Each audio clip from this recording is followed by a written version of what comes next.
Have you noticed that a woman's wish is not always granted to the best, the most attentive, or even the most handsome? No. Female desire is a capricious creature, mysterious. She does not give herself to those who beg her, but to those who intrigue her, to those who master it without having to touch it, to those who make her feel without promising her anything. That's why you're here, because you already intuit what 99% of men will never understand, that love is a covert war, and only strategists win it. The most common mistake of men is to believe that being desired by a woman is a matter of luck, beauty, or money.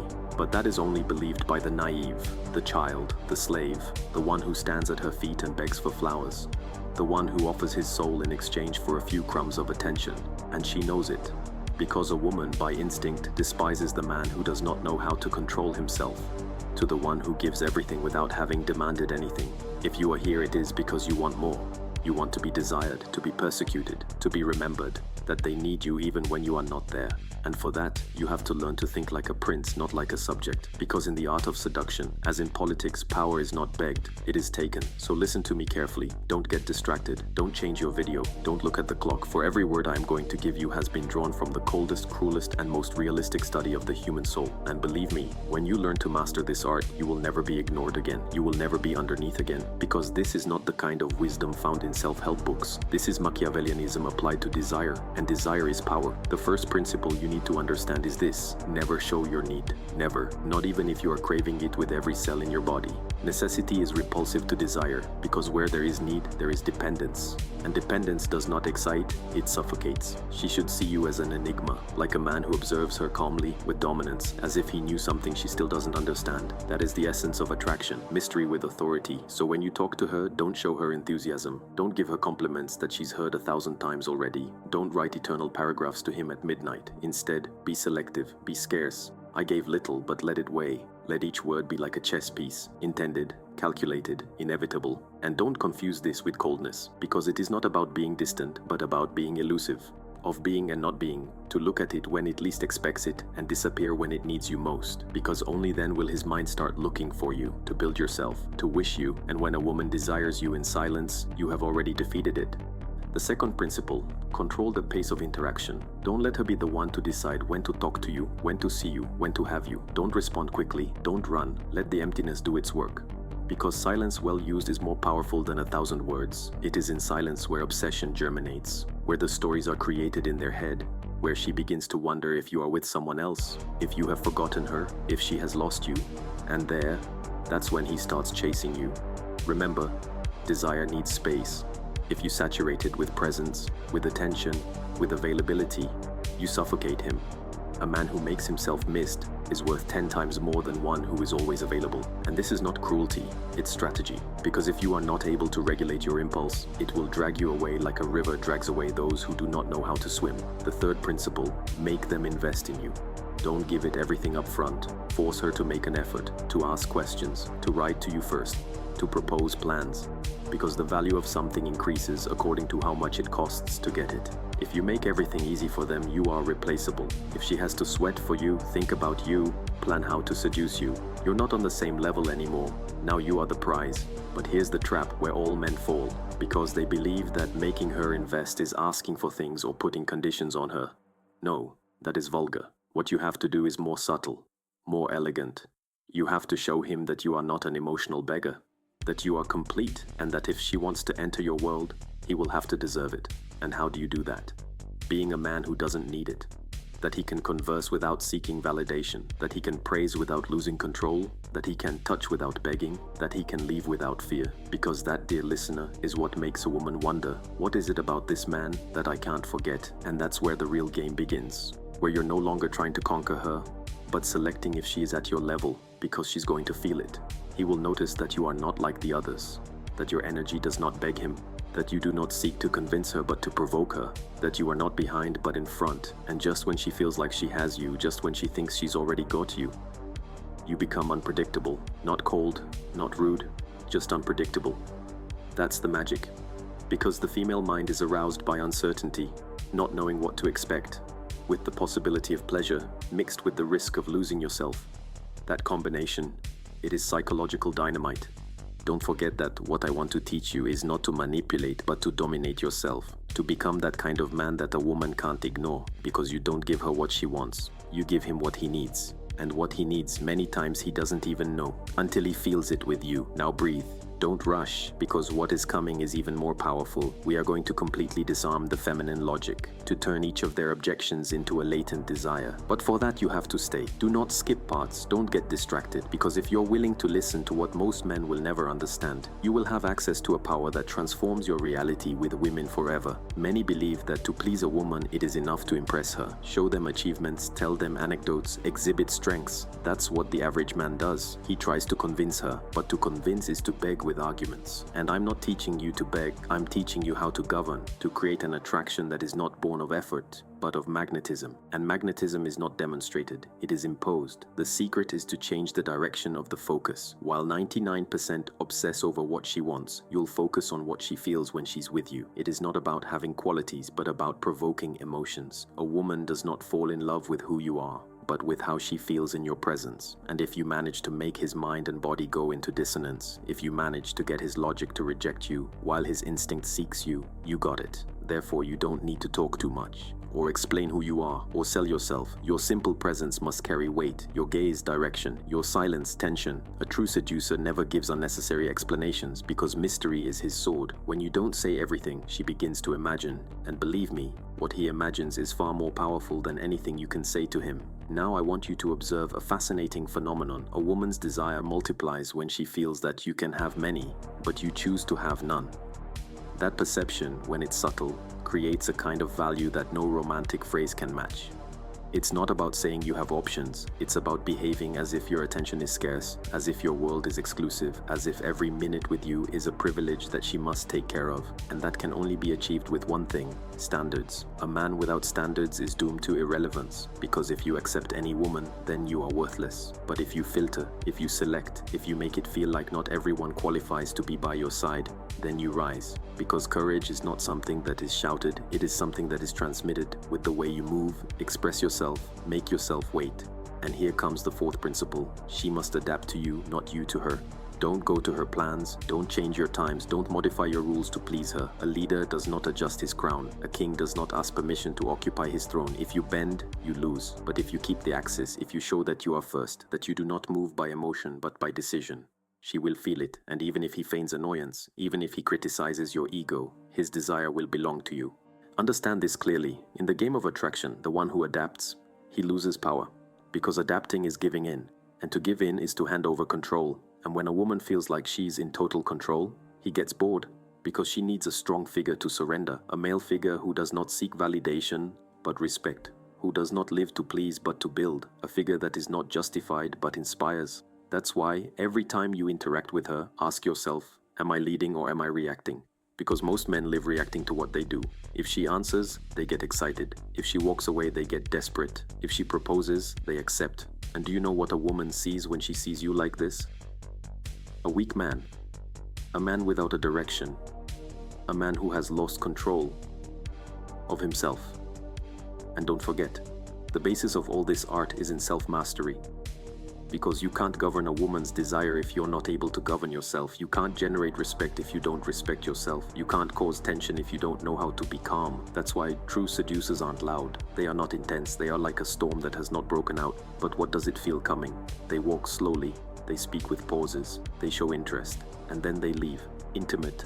But they do not explain, because everything in them is a deliberate act. Every move is a play, every word a key, and the woman perceives it even if she does not know how to explain it. She feels something in him drag her along, as if her mind can't escape even though her pride tells her to try. Now let's go deeper. I want you to start observing their language, not verbal language, but the emotional one. Because a woman rarely says what she wants. She communicates with gestures, with contradictions, with absences. If you learn to read those signals and to respond without needing to say it, you enter their subconscious. And when you're in their subconscious, he can't get you out. Because you are no longer a thought, you are a sensation. And a feeling cannot be ignored. Here appears the most hidden principle. And more devastating, emotional manipulation is not done with pressure, it is done with permission. You don't force a woman to desire you. You give him the option to do it without realizing it. You make him feel like he's deciding. But in reality, everything has been orchestrated from the beginning. The way you entered, the way you looked, the exact moment you left. This is no coincidence. It is emotional architecture. It's what makes a simple message from you at 2 in the afternoon is more exciting than 1,000 poems by another man. Because you're not there to entertain her. You're there to market, to break their logic and plant a desire that does not disappear. And when you achieve that, it doesn't matter if days go by without talking. It doesn't matter if she says she's moved on, because your presence is still alive in his body. You are a disruption in their peace, a memory that does not go away, a feeling that haunts her, and you don't need to chase it, because true power is that she can't help but chase you. A man's power over a woman is not born of direct control, but of his ability to be a presence that affects his emotional balance without even touching her. While others seek to get your attention by shouting, you must learn to govern silence, waiting, suggestion, because in the world of desire, the explicit is consumed and forgotten, but the implicit remains. She will remember the one who did not touch her, but who made her tremble, to the one who didn't promise him anything, but stole his sleep, and you'll be that man, if you know how to master the art of insinuation. Insinuation is the language of the intelligent, one of those who do not beg, but arouse curiosity. It is the ability to leave emotional breadcrumbs, small signs, unfinished sentences, looks that are not explained, because the female mind, when it has no certainty, fills in the spaces with desire, and there you have already won without having lifted a finger. But to play that game, you need a higher quality, patience, because only the impatient beg. Only the weak seek immediate results. You're not here to get an appointment tomorrow. You're here to plant yourself in their nervous system, to become that presence that she compares to everyone, and that no one can match.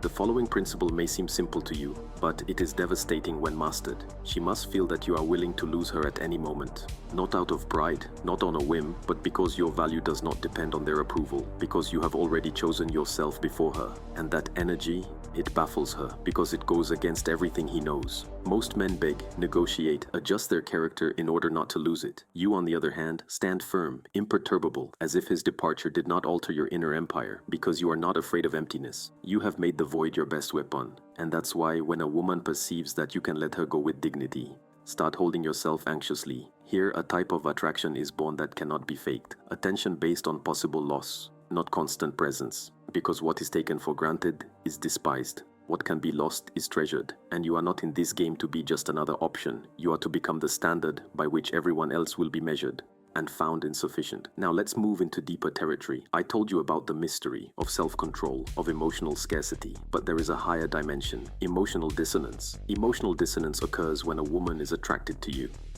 and at the same time, a certain discomfort, because he doesn't know if he can have you, because you don't fit into their mold, because you make her doubt what she thought she wanted. And that doubt, that internal short circuit, it is pure gold. Because while an ordinary man gives him certainty, you give him contradiction. While others align themselves with their logic, you give them something that their logic cannot explain.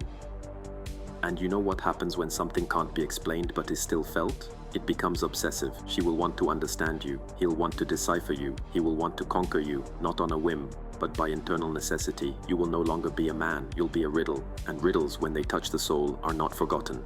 This is where another key principle is born. Respect must always precede affection. Many seek to be loved, admired, desired. But few understand that if there is no respect, everything else is fragile. Because desire without respect is momentary, but desire with respect, it becomes loyalty. And in the game of male power, loyalty is the ultimate conquest. How do you generate respect? Being coherent, being whole, not perfect, not friendly, not correct, coherent. Let your words carry weight. Don't let your decisions falter. May what you promise be fulfilled. That what you tolerate is what you decide to tolerate, not what others impose on you. That firmness, that silent constancy, it is what a woman admires in the depths. Because it's one thing for a woman to like you, and another is that she respects you. And when the two are combined, he never forgets you. And don't think this is all about toughness. Being a strategist does not mean being cold. It means knowing when to heat up and when to cool. It means understanding that too much sweetness can be poison, and that lack can also be a caress. That sometimes the silence in time is worth 1,000 empty words. I want you to understand this once and for all. Desire is not a goal, it is a consequence. You should not focus on liking him. Your goal should be to become a man who cannot be ignored. That when he walks into a room, he sits down. That when he speaks, he listens. That when he leaves, it leaves an echo. That is not achieved with flowers, not even with songs, not even with phrases. It is achieved with presence, with energy, with character, with such absolute self-control that she sees herself reflected in you, and at the same time, challenged, because you're not here to be their entertainment. You are to be their emotional revolution. And that, dear listener, is not learned with advice from the internet. He trains. It is built. It is incarnate. If you're still here, if you've gotten to this point, you're already getting it. You begin to look with different eyes. You start to remember past conversations, moments when you gave yourself away, when you gave in, when you lost because you didn't know how to play. But that is behind us. Because today you are not here as the child who wants to be liked, but as the man who is going to govern his emotional world. And what comes next? It will be the most powerful weapon you can use on a woman: selective perception. Such a subtle tool that she won't even know you're using her. Selective perception is the quietest phenomenon and more effective. It happens when you direct their attention to what you want them to see of you and make them ignore what you don't want to show. It is not a matter of lying, it is about guiding. To put the focus where it strengthens you and to leave in shadows what you are still building. When a woman is intrigued, she starts watching you with a magnifying glass, but you shouldn't give him the whole picture at once. You must break it up, dose it, plant in it a version of yourself that is aspirational but incomplete, and let your mind fill in the gaps, because everything she imagines of you, it will be far more irresistible than any concrete truth. In each interaction, give him a dose of security and another of uncertainty, that they feel that they understand you but not completely. Who thinks he knows you? But know that there are parts of you that you don't have access to. That tension, that unfulfilled thirst, is what's going to keep her emotionally connected to you even in your absence. You don't want to be an open book, you want to be an incomplete map, a labyrinth with no visible end, because when she thinks she's about to decipher you, you change the pattern. And so you keep it spinning around your center without being able to touch the core. And that, sir, is what 99% of men will never understand. Not because they can't, but because they are not willing to give up the need to be validated. But you've already taken that step. You have already chosen to master your energy before giving it away. And now you know, female desire is not provoked by begging or showing weakness or pursuing. It awakens from power, mystery, strategic silence, from the temper, from the ability to be the storm and the shelter at the same time. She will not be obsessed with the one who gives the most, but with the one who gives the best, with whom he controls his presence as if it were gold, with which it appears as a fantasy and disappears like a test. That's who you are from today on. Not just one more, not the one who seeks, but the one that becomes a search. And if you've made it this far, you already know it. You're not here by chance. You're here because you felt that inner drive, that intuition that tells you that you can be more, that you did not come into the world to beg for love, but to awaken desire, to rule your world and to leave a mark on hers. Now I want to ask you something, only if you are ready to turn this knowledge into real power. Share this video with someone who needs to listen. Comment on what part of this message resonated with you the most, because by sharing your ideas, you strengthen your character. And if you want more content like this, subscribe, not out of habit, but because you know that here you are going to receive the strategies that are not taught anywhere else, the ones that change your perception, your attitude, and your power with women. Do it now, because if you wait, you'll forget again, and if you forget, you'll behave like the 99% again, and you're no longer part of that group. You from today play another game, and here, you play it to win.